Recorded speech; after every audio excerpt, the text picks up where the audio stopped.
The Municipal Association of Victoria, which is the association that represents the councils across the state, have released a survey looking into homelessness, and they say 86% of councils have seen an increase in their local areas, and yet they're not getting any dedicated funding to respond. So what needs to change? Jennifer Anderson is the president of the Municipal Association of Victoria, also a councillor for the Macedon Ranges Shire. Jennifer Anderson, welcome back to Drive. Thanks, Ali. Great to be here. So why are councils seeing such an increase, do you think? 86% is pretty dramatic. Over what period is that?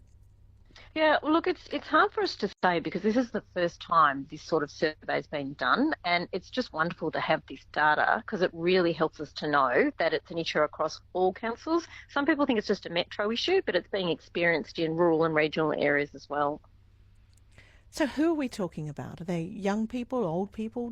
Yeah, look, there's definitely been an increase in young people, whole families and older women are three of the sort of groups that have been particularly seen to be more involved in the homelessness issue. So they're ones that perhaps need a little bit more concentration down the track.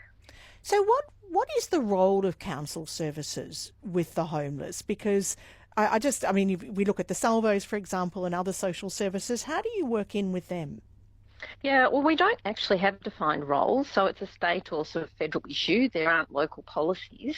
But through the survey, we found that the majority of councils are actually stepping up and doing something, but they're not actually funded. They don't have the resources. So because we're the local government closest to the community, we know the community, we know our areas, we know our services. So we really want to be part of the solution. We don't want to take funding away from those services that are already doing a really great job. We just want to be part of the discussions, part of the solution, and be adequately funded to do so. So without that, what do you do? Do you tend to just move people on as opposed to help? Yeah, well, often it's a community complaint or a call that might come in from someone. And so, unfortunately, if someone is in an area where they're not meant to be, we do have rules and regulations where we do have to move them on. And that often alerts us to some certain issues that might be there. But we'd love to do more if we had a defined role and the resources to do that. But what would that look like? I assume that you're not suggesting councils would open their own shelters. So essentially you'd become a referral service?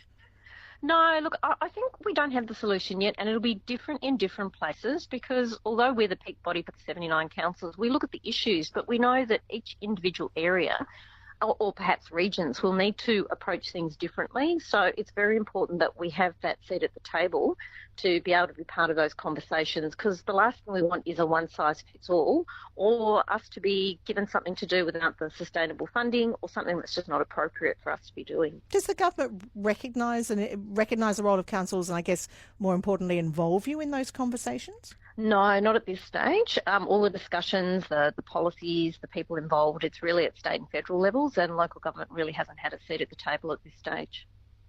Whereas would you argue local government probably has, and I'm not talking about in the city where there's a lot of different services involved, but when you get out into different municipalities, you would probably see it more, you'd be much more aware of what their situation on the ground is. Oh, I think it's the same for city and for rural and regional. Local councils are just the hub of the community. If they get to know things, they know the services, they talk to people. We're maintaining the parks, keeping the libraries open. So we do have a lot of important information that can really help with this homelessness problem. Good to talk to you, Jennifer Anderson. Thank you. Thanks very much, Ali. That's the President of the Municipal Association of Victoria there. I don't know what you're seeing. It is pretty dramatic numbers. 86% of councils seeing an increase in homelessness in their local area.